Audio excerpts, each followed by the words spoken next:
Hello, you're watching Rappler, and I'm in Bea Hotel in Mandaue City, one of several cities in Cebu province that's hosting meetings and events related to the Association of Southeast Asian Nations, or ASEAN. Here in Cebu province is where Manila, the Philippines, is hosting, or at least kicking off, its chairmanship, year-long chairmanship of the ASEAN, or the ASEAN block. My name is Bea Cupin. We have been in Cebu province for several days now, covering again the kickoff of Manila's chairmanship of ASEAN. Dito in Cebu, or diri sa Cebu, where the language is Bisaya.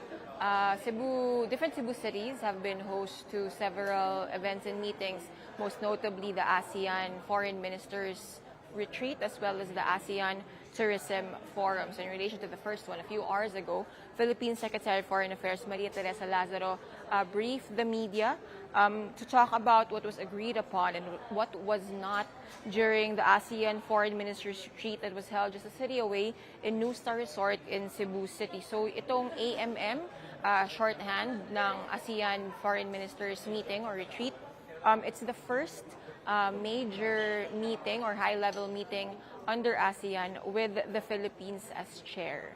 Heading into the meeting, Chairman Philippines had said that its ministers, or the ministers of ASEAN, would be talking about at least three things: Myanmar and updates of its adherence or lack thereof towards the 5-point consensus, or the pathway for peace in the junta-ruled country. Ito yung pinagkasunduan ng ASEAN leaders back in 2021.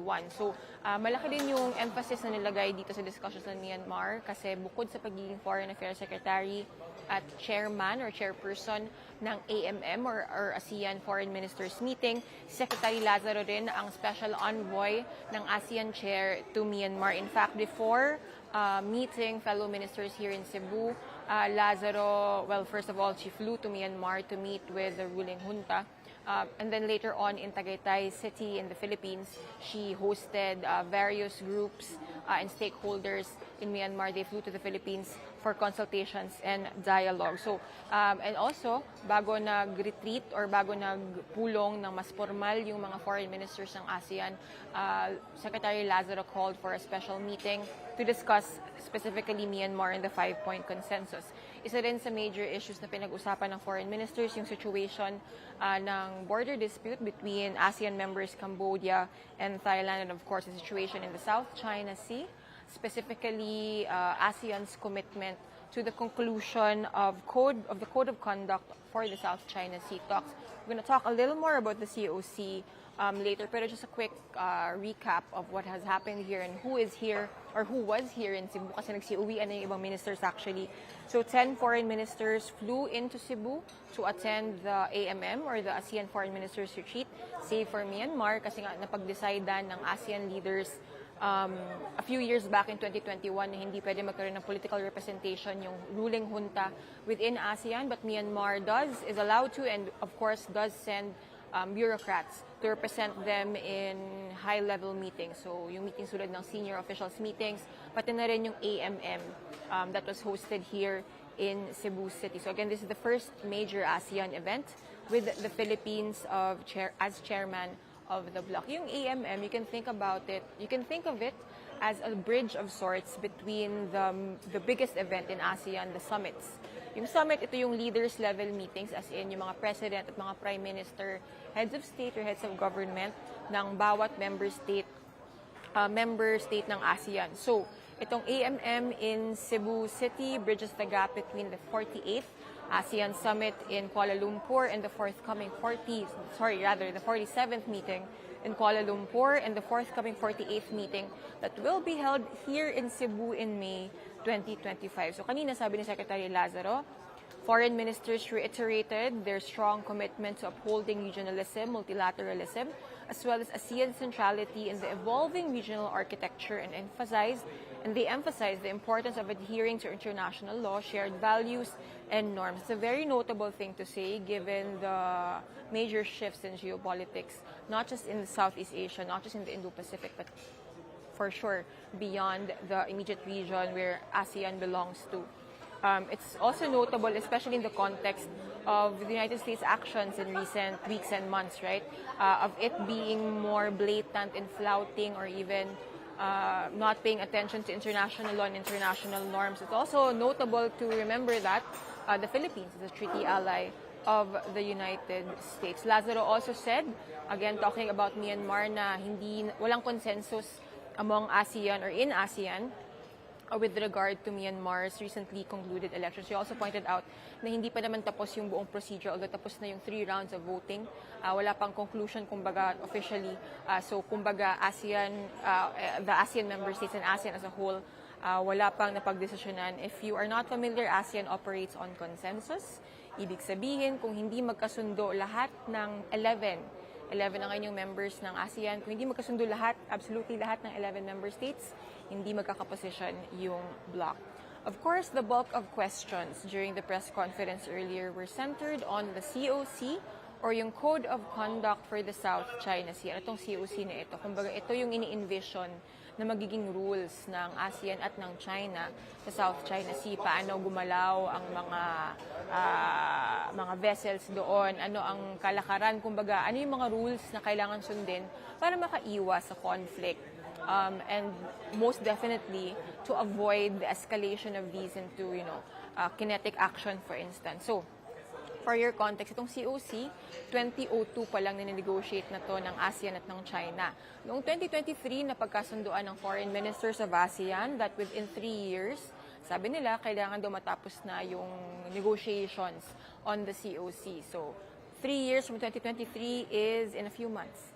2026 dito in Cebu, nagkataon lang din na chair yung Philippines to coincide with this target for the conclusion of COC negotiations. So, sabi ni Secretary Lazaro, there's a commitment from ASEAN to conclude negotiations. But what she didn't say out loud perhaps is there's definitely pressure in the Philippines to fulfill this goal of the bloc. Again, hindi lang ito Philippine aspiration, hindi lang ito Philippine goal, but this was something that ASEAN ministers did decide on 3 years ago. And it's something that definitely for the Philippines as chairman of ASEAN wants to fulfill, wants to accomplish. President Ferdinand Marcos Jr., the chair of ASEAN himself, has said last year, right after the ceremonial turnover from Malaysia to the Philippines, he expressed optimism that talks would conclude and has told the media that he would in fact want Chinese President Xi Jinping to come to Manila or come to the Philippines in time for the 49th ASEAN Summit in Manila should COC negotiations conclude by then. Itong COC, sobrang madugo yung negotiations nito.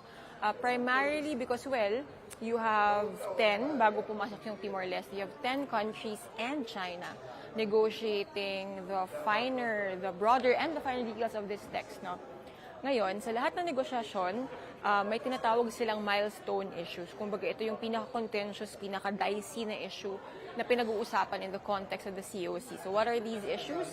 One is kung ano ba talaga ang definition ng South China Sea, hanggang saan siya, ano yung limits niya, yun. Kailangan pag-usapan yun ng ASEAN at ng China. Second, yung definition of terms. Ano ba ang self-restraint? Yun, kailangan din yung pag-usapan ng dalawang parties referring to the member states of ASEAN and China. Two other things that are quote-unquote milestone issues or contentious issues is kung ano yung relationship ng COC sa DOC or Declaration of Conduct of Parties in the South China Sea na pinirmahan ng ASEAN at ng China noong 2002, more than 2 decades ago. And finally, kung yung text ba nito ay magiging legally binding or hindi. Yung position ng Philippines as well as other ASEAN member states is that the COC should be legally binding. Pero marami pang pag-uusapan kasi bago maging legally binding. Kailangan, syempre, para maging legally binding, kailangan agree din yung ASEAN at yung China sa anong definition ng terms, yung scope ng South China Sea, relation to the DOC. So it's a very bloody and very difficult deliberation. Pero, since yung 2026 deadline was set in 2023, medyo bumilis-bilis ng kaunti yung usat ng negotiations. In fact, in 2025, for the first time, or at least for the first time publicly, kinonfirm ng Philippine DFA that milestone issues were already being tackled in COC negotiations.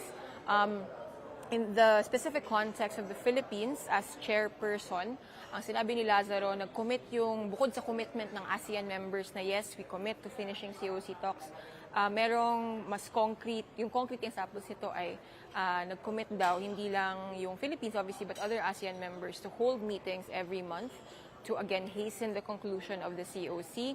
These meetings will be face-to-face. Hindi sinabi ni Secretary Lazaro kung saan mangyari yung mga meetings na ito. Pero normally they happen often in the host country or the chairman, whoever is chair of the ASEAN that year, and also in China alternatively. But in between, other ASEAN members are welcome to host these negotiations. Pwede rin yung coordinating country between ASEAN and China. May nabanggit din dati na diplomats have also mentioned before na pwede rin magkaroon ng online interim meetings in between these face-to-face meetings. So ang sinabi ni Secretary Lazaro kanina is that the foreign ministers agreed na they will endeavor to conclude negotiations of an effective and substantive COC in accordance with international law, particularly UNCLOS, within this year. So, AMM is only the first of the many big, high-stakes, big deal, major meetings under ASEAN. Of course, ongoing din ngayon yung ATM or yung ASEAN Tourism Ministers meetings.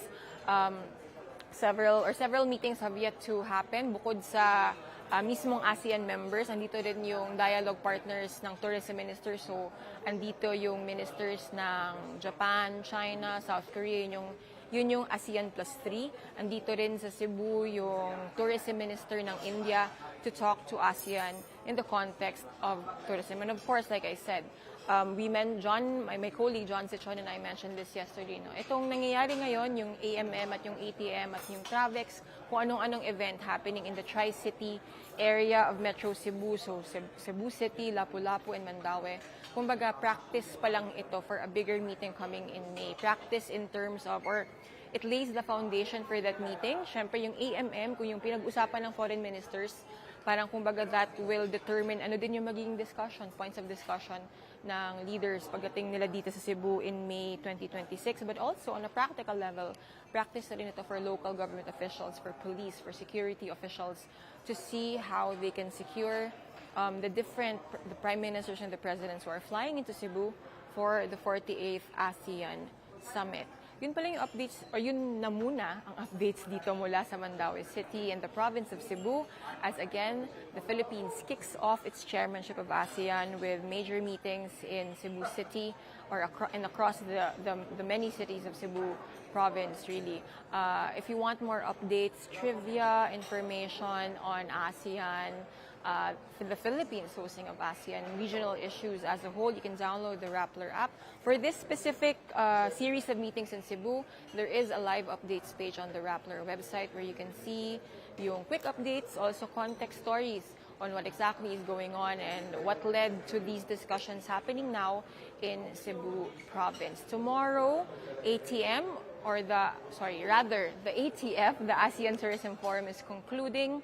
And then after that, you have a host of other meetings across the archipelago, in Boracay, in Panglao, Palawan will be hosting meetings as well. So we will also be giving you updates on that. But for now, this has been Bea Cupin. You have been watching Rappler, and I'm talking to you live from Mandaue City in Cebu. I'll see you again, guys. Goodbye.